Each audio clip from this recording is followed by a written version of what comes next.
So I don't think close guard is that fundamental because, if I ask a simple question, what is more fundamental, close and, close guard or open guard? The answer is open guard is more fundamental because without close guard, you can play jiu-jitsu, Without open guard, you can't. So in that sense, but it's really weird that because if you start jiu-jitsu, it's always close guard, close guard, kimura and stuff.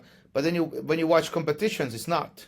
Close guard basically, there's some close guard experts, obviously also more in gi, but close guard basically it's very, very difficult to do at anything in a fight. So why it's so dominant? And plus also close guard is weird because it changes in MMA. So that's what I'm saying about the meta, because I'm trying to figure out, build a system that explains no gi, self-defense MMA, let's say, because MMA close guard, they're stacking, yeah? And typical close guard, you're posturing up. And everybody says if you posture down, it's like, leaning head to head, ear to ear posturing. It's like bad. But it's like we see it destroys guards in MMA, People use it to stack through the guard, and then I'm not saying it won't work, but it's very difficult, So they're standing up stuff, they're falling back to leg locks, they're stacking through the guard, passing also. Even Roger Gracie has some videos in YouTube also when he shows passing through the close guard actually, But it's always not very popular. And then there's, close guard top. Is it toes on the mat? Is it seal feet? With a gi, you grab the gi, but in no gi, what do you do? There's some armpit stuff going on.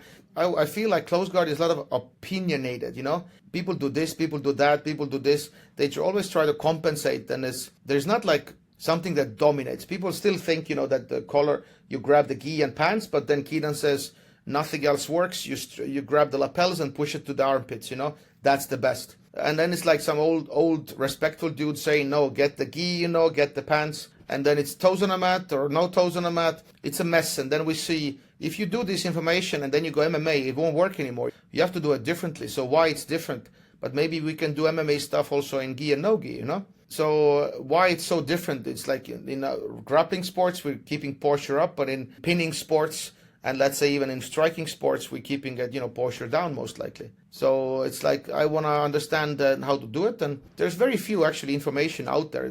It's not only me thinking about it. There's some stackers in close guard, obviously. But for me, I haven't seen that cohesive system that explains everything.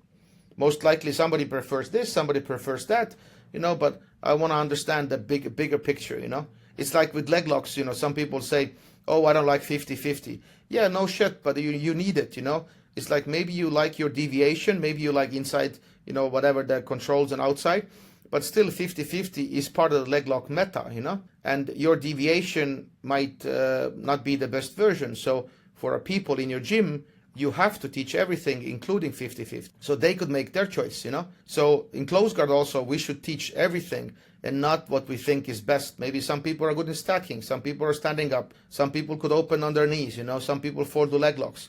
I don't know, So I'm interested of that. So that's why, and I have my first thoughts on a site, and we're trying to build on them and test also, and then we'll see what happens.